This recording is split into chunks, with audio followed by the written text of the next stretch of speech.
नमस्कार, मैं सुमन। हमारे प्रोग्राम में आपका बहुत-बहुत स्वागत है। आज हम चर्चा करेंगे दंडक्रम वेद पारायण के विषय में। तो इस विषय पर आज चर्चा करने के लिए हमारे साथ मौजूद हैं महाराष्ट्र से आए हुए देवव्रत महेश रेखे जी। तो हमारे प्रोग्राम में आपका बहुत-बहुत स्वागत है। ये जो पारायण है ये काफ़ी कठिन माना जाता है। हम सबसे पहले जानना चाहेंगे इसकी तैयारी आपने कैसे की है? श्री गुरुभ्यो नमः। सबसे पहले तो मैं धन्यवाद देना चाहूँगा कि आपने मुझे इस शो पे बुलाया है। तो आपका सवाल ये है कि कैसे तैयारी की हमने। तो सबसे पहले तो हमने हमारे पूज्य पिताजी जो महेश चंद्रकांत रेखे जी है उनके पास संपूर्ण अध्ययन किया और उनसे एक सवाल पूछा कि दंडक्रम विकृति क्या होती है। तो उन्होंने हमको बताया कि ऐसे ऐसे पदों का पठन होता है और ऐसे मंत्र कहे जाते हैं। तो उसका हमने चिंतन किया। चिंतन करने के बाद ईश्वरी कृपा हो गई और वो चिंतन आगे बढ़ता गया। बढ़ने के बाद फिर ग्रंथ समाप्त भी हो गया और 1.5 साल में हमने तैयारी की थी।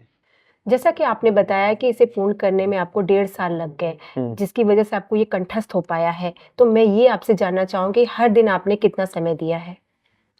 सुबह 3 बजे से लेके रात के 10 बजे तक हमने पढ़ाई किया है। तो उसी घंटे में हमारा सब स्नान, संध्या, वैश्वदेव देव पूजा और अन्य विषयों का भी अभ्यास करके हमने इसको ज़्यादा समय दिया है। 15-15, 18-18 घंटे पढ़ाई करने के बाद यह साध्य हुआ है। यदि आगे किसी को ऐसा पारण करने की इच्छा हो तो कड़ी से कड़ी मेहनत करके यह साध्य हो सकता है, परंतु गुरु कृपा होनी चाहिए तभी यह साध्य हो सकता है। प्रतिदिन जो गुरुजी हमको 20-30 मंत्र पढ़ाते थे तो उसका पठन करके उसे दूसरे दिन हम गुरुजी को सुनाते थे और वो अगर सही नहीं हुआ तो गुरुजी हमको फिर से आज्ञा करते थे कि उसे फिर से कंठस्थ करो और कल फिर से सुनाओ। तो ऐसा करते करते करते करते कभी कभी 60 मंत्र, कभी 2 अध्याय, कभी 4 अध्याय, ऐसे गुरुजी को सुनाते गए और ऐसे ही सुनाते सुनाते गुरु कृपा हो गई एवं गुरु कृपा होने के बाद वह संपूर्ण अध्ययन भी हो गया और ग्रंथ भी समाप्त हो गया और गुरुजी को सुनाना भी हो गया। दंडक्रम वेद पारायण काफी कठिन है। आपने इसी विषय को क्यों चुना? क्या पहले भी इसे किसी ने किया है? दंडक्रम पारायण पहले हमारे पिताजी से हमने सुना था। नासिक में 200 साल पूर्व पंडित वर्य श्री नारायण देव जी उन्होंने पारायण यह किया था नासिक में, जिसका काल समय था 90 दिन और वो भी प्रकांड विद्वान थे। उसके पूर्व और उसके बाद में किसी ने किया नहीं था।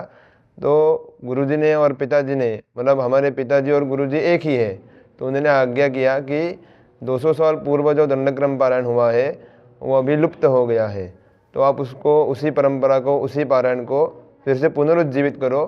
तो इसलिए पुनरुज्जीवित करो और गुरु की आज्ञा हमने शिरोधार्य मानकर उस पारायण में आगे रुचि दिखाई और वह भगवत कृपा से साध्य भी हो गया है। दंडक्रम वेद पारायण को करने के लिए आपने काशी को ही क्यों चुना? काशी यह विद्वानों की नगरी है एवं बाबा विश्वनाथ की नगरी है।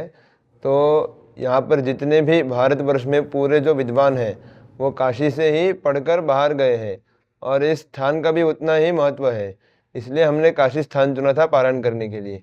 और काशी में तो ऐसा है कि मृत्यु भी उत्सव है। तो एकदम बाबा विश्वनाथ की नगरी, पावन नगरी, एक माँ गंगा के तट पर पारण करने का सौभाग्य मुझे प्राप्त हुआ, इसलिए फिर हमने विचार किया कि काशी में ही करें, इसलिए फिर काशी में करने का सोचा हमने। दंडक्रम वेद पारायण कैसे किया जाता है, इसके बारे में आप हमें विस्तार से बताएं।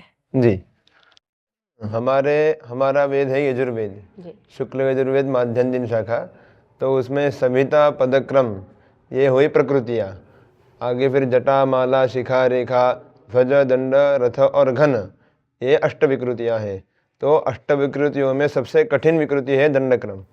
तो उसका पठन ऐसे होया जाता है, उसका हम विधियाँ भी हमको बताते हैं कि हम पहले अंक द्वारा बताते हैं, 1 2 2 1, फिर से पीछे आना है, बाद में 1 2, अभी लेना है 2 3, फिर से अभी 3 2 1, बाद में 1 2 2 3, अभी 3 को हमने छोड़ा था, 3 से पीछे आए थे, अभी 3 के आगे लेना है 4, फिर 4 3 2 1, ऐसा करते करते फिर से 1 2 2 3 3 4 4 5 5 4 3 2 1, ऐसा बोलना है। अभी हम ऐसा सोचते हैं कि हम 100 पद तक, हमारे यजुर्वेद में है 100 पद तक हम ऐसा पठन होता है, ऐसे पद हो रहते हैं। तो 100 पद तक हमको फिर से आगे जाना है और 100 पद फिर से पीछे उल्टा आना है। इसका ऐसा पठन होता है। जैसे अभी हमने अंक में आपको समझाया, वैसे ही हम अभी आपको मंत्र में समझाएंगे, परंतु उसमें ऐसा है, व्याकरण शास्त्र के अनुसार उसमें स्वर और संधि का भी नियम लागू होता है।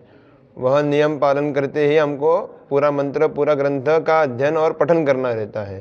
तो अभी जो मंत्र पुष्पांजलि का मंत्र है, यज्ञेन यज्ञम, जो सबको लगभग पता होता है, उस 5 पदों का हम थोड़ा सा अभी हमको फिर से समझाएंगे। पहले अंक में समझाया था, अभी मंत्र द्वारा हम आपको समझाएंगे।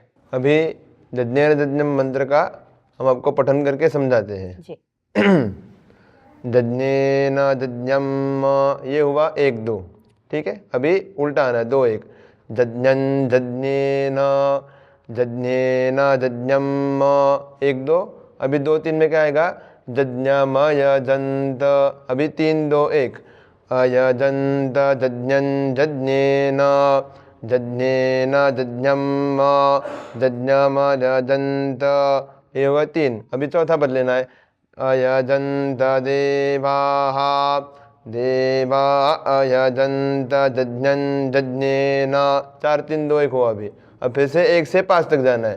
तो यज्ञेन यज्ञम, यज्ञमयजन्त, अयजन्त देवाः, देवास्तानि। ये 5 तक आ गए। अभी 5 से फिर से 1 तक जाना है, तानि देवा अयजन्त यज्ञं यज्ञेन, यज्ञेन यज्ञम, यज्ञमयजन्त, अयजन्त देवाः, देवास्तानि। ये होगा 5 पदों का दंडक्रम, ऐसे बोला जाता है। और इसमें केवल बोलना नहीं है, ये जो अभी हमने हस्त स्वर दिया है उसका विशेष ध्यान रखना है। जैसे हम सीधे में जैसा स्वर देते हैं तो उल्टे में ऐसा स्वर नहीं आता है, स्वर का बदल हो जाता है उसमें। तो वो सब चीज़ का ध्यान रख के व्याकरण शास्त्र के अनुसार उसके जो नियम है उसका पालन करके उसका पठन करना रहता है।